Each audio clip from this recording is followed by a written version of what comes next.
Hello, and welcome back to Future You, the podcast brought to you by graduate careers experts Prospects.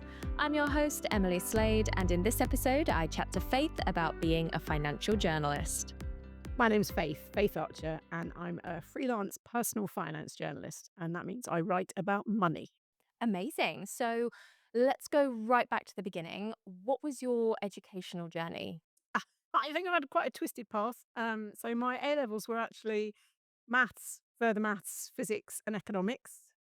I had a year out in France, and so I was an au pair and I did French lessons. And then university, I actually started off doing law. I was absolutely convinced that I wanted to be a solicitor. Got disillusioned with both the degree and the job. Did quite a lot of work experience. And luckily, my university, you could switch subjects. So I actually did part one law and then part two history of art. So the original plan was to be a lawyer. So how did you end up where you are now? Again, slightly circuitous and by accident. I did the milk round. So when I was at university, I interviewed for a milk round job. I didn't actually have the option of going living at home, looking for a job. So I interviewed to be a management consultant. So I Oh, okay. Sorry. Like you said milk round. I envisioned like dropping milk off at people's houses. Okay.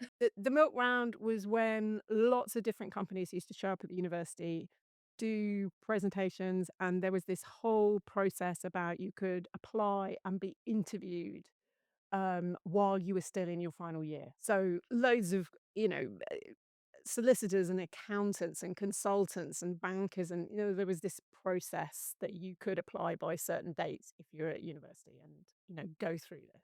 So what it meant was, even before my finals, I knew that I had a job offer to start in September. So I did strategy consulting for, it was nearly 6 years, but I was looking for ways to get out of it. Applied for a few jobs that didn't come off and finally decided, right, you know what? I don't want to be on a plane anymore. I want to rediscover daylight. So I just quit. And I was doing freelance work in sales and marketing consulting for internet startups just as the dot-com bubble burst. And by this time I had a mortgage. And so while I was applying for proper jobs, a friend of mine had a temp agency. It's like, Tim, please, work. I just need work. I can type. I can answer the phone, please. And one of the jobs he put me in for was at the Daily Telegraph. Oh, wow. And it was covering the researcher role. So I was quite literally making the tea, organising the editor's diary, fielding calls from the readers, dealing with reader letters, doing filing, that kind of thing. And they asked me back a couple of times. The same person went on holiday, and then somebody moved across to a different part of the paper. Everybody moved up one like musical chairs. There was a vacancy at the bottom, and they asked if I wanted to apply. Now, I would never have applied for that job Yeah. if I'd seen it advertised. I don't think they would have considered me if I hadn't been there and doing it, basically. So, yes, so that was how I ended up at the Telegraph. And again, certain amount of luck. It so happened that various people left the company, moved to different parts of the paper, and so I kept moving up, and I ended up as deputy personal finance editor. Amazing. Yeah. Okay, so because you're freelance, does that give you more freedom to do a variety of different things as opposed to just writing a column for a newspaper, for example? I think my job has definitely involved more variety since going freelance. Partly, there's a certain element of picking and choosing. To a certain extent, if people offer you work, you take it when you're freelance because you're not getting that regular salary that shows up every month. It depends on how much work you do. So I'm still doing some of the kinds of work that I did at the Telegraph. I'm still writing features on money topics, but I don't just write for newspapers anymore. I do a lot of work for magazines, women's magazines now. They take a lot more money content than they ever used to. And as one of the issues with journalism, the pay is not great. You may be aware of some of the like big name columnists. They might be getting a ton of money. Most people in journalism are not. I suppose it's much like music industry or other arts, being an actor or something. So to make the books balance, I also do corporate work Because let's face it, lots of people need content. So I will do work for example, some of the comparison websites, financial comparison websites. They want content for their customers, so I write articles for them. I've also got a contract with a pension company, Pension Bee, and so I do content for them. And when I say content, it's not just writing anymore. Since going freelance now, I will do blog posts. I will script content for social media. I do appearances on the radio, very rarely pop up on telly. I've hosted live events, I've taken part in webinars. So there's just lots of different things that are not solely writing for a newspaper anymore. And do you think that's fairly across the board? I think a lot of the people I know who started off at newspapers like The Telegraph, they will nowadays do a balance between freelance and corporate work. But I think it depends on the individual how much you embrace, for example, some of the social channels. So one of the things I did when I was trying to get work was start up a blog, and that opened a lot of opportunities for me, and that made me much more focused on the social media side. Yeah, absolutely. So, are you literally writing skits? Are you providing sort of content that would be in a column but just repurposed for like an Instagram carousel? Like, what kind of work are we talking about? It again, it varies. But for example, one of the things I'm due to do today, I've written a blog post for the pension company all about lifestyling. Pension lifestyling is a way of investing. And so the blog post that went to them because pensions are regulated products. They're a listed company. It has to go through their compliance department. So the content comes back. It may have been tweaked a bit.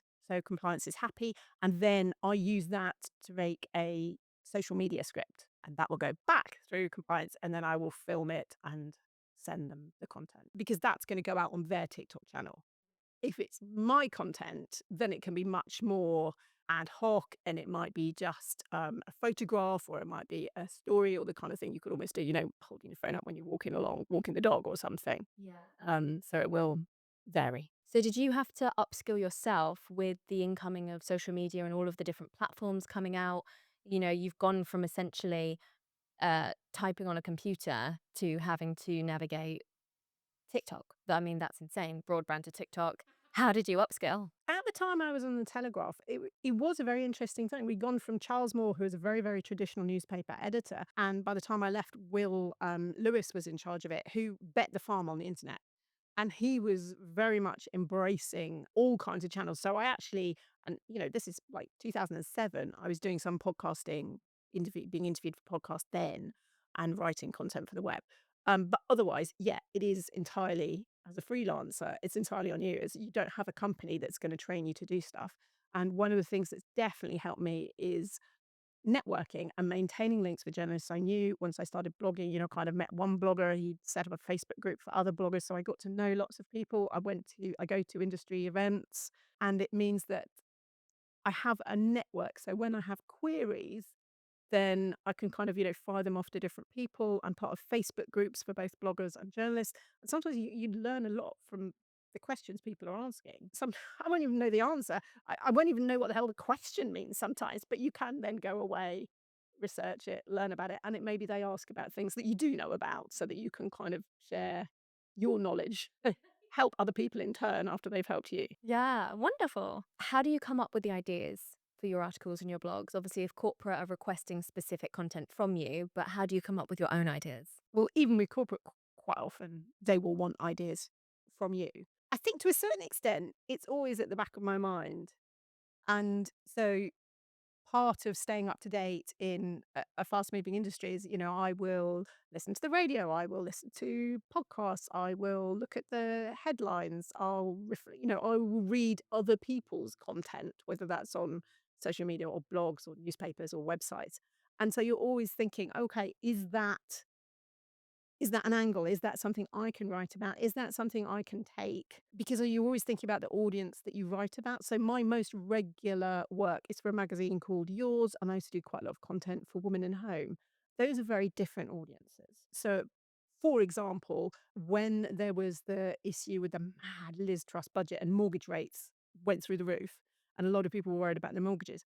Some of my prime audiences, they won't have a mortgage anymore. They're sufficiently old, they will have cleared their housing debt. And so it was like, okay, what's the angle for them? Well, it's kind of they may well have children that are suffering this way that might be asking for help. How do you what's the content that the audience would like to hear about how they can judge whether they can afford to support their own children on their housing journey? So it's kind of, and I do a certain amount of first person pieces. So it's kind of like, what am I doing? And could that be relevant to anyone else? So when we got refused car insurance because our car insurer was just like, no, we don't want to insure your hybrid car anymore. It was like, right, I bet I can get this place somewhere. Yeah, wonderful. So you found your niche in the finance. Would you how did you fall into the finance aspect of it all? And would you ever try a different avenue, or are you like finance for life now? It was where the opportunity arose, because that was the section of the Telegraph that I was temping for. But on the other hand, I had been temping for other bits of the Telegraph before that. I think it was like the distribution department of the Spectator or something random. And somebody said, "Oh, there's a job that's come up in TV reviewing. Do you want to apply for that?" And I just thought, I'm not sure I would actually enjoy, because you wouldn't even be watching the TV programs that you were interested in. You'd be watching the TV programs that somebody else said they're new and you've got to write about them. And I just thought I'd be bored. But when something came up in personal finance, I thought, oh, actually, that to me, I would be interested in that. I thought it could be interesting. I thought it could develop. I thought to a certain extent, it is a niche area that you could make a name for. You could make, once you built up the knowledge and you build up the contacts, I thought there would be opportunities going freelance later on. So I think it depends. Whatever you're interested in, there will be. There are, fashion journalists, sports journalists, current affairs journalists. There's all these different areas. So trying to find something that you're interested in, you're passionate about. And I enjoy writing about personal finance. It affects all areas of everybody's life, and it's useful. So I'm quite happy sticking with that. But I'm also aware there are other journalists that I know that have started off there, but moved into different areas because their interests lay elsewhere. Yeah, completely. So what advice would you give for anyone trying to break into this industry? Start writing. I mean, that's certainly something when I've gone back to university to talk to students about it. You know, as a journalist, that is your output. You need to show you can write. So who can publish your writing? Whether that's a school magazine, a university newspaper, a local paper, who is it that you can write for? I think it's amazing nowadays that, you could start up a personal blog, a Substack newsletter. You can just start writing, start thinking about it, start pitching about it. Because fundamentally, writing as a journalist, you've got to deliver interesting copy to time and to length, and it's got to be accurate. And you could start doing that. One of the things I'd say is, you get any opportunity, do the best job you can do. So when I was making the tea, and I had been doing very, very different jobs before that. And it's like, okay, well, I've been asked to do this. I will do what I'm asked. I will do it the best I can. But then I've got free time. So I was actually kind of saying, okay, so, done tea, done diary, done filing, done reader letters. What can I do next? And that's how I got my first ever piece into the Telegraph, badgering my editor that I still had time. So he got me to do a little case study. When you ring somebody up, like, probably somebody had to make an insurance claim or something to go with an article about buildings and contents insurance. But it meant I got my first byline, 250 words of my first byline, got it in there. So I think there's an element of, you never know where opportunities are going to come from. And probably if I hadn't been badgering him and taking those opportunities, he wouldn't have thought of me when the job came up. Oh, perfect. What's the best piece of financial advice that you've ever received? Ah! Start investing. Oh. Yep, start investing, because I didn't come from a back. My family did not invest in stocks and shares. I had a mother who was like, "Yeah, you've got to get on the property ladder, but get on the property ladder," and that is increasingly unaffordable right now. But with the growth of the internet and fintech companies, you can start investing. You do not have to be rich to start investing. You can invest from like 25 quid a month. And over the long term, it outperforms cash. And if you've got the opportunity to invest, I mean, a pension is a very long way ahead, but you do get given free money to kind of bribe you into doing it. So I say, especially as a woman, there is the known gender pay gap, gender pension gap. So sort away some of your money and don't just spend all of it. Amazing. Well, thank you so much for your time today. Thank you.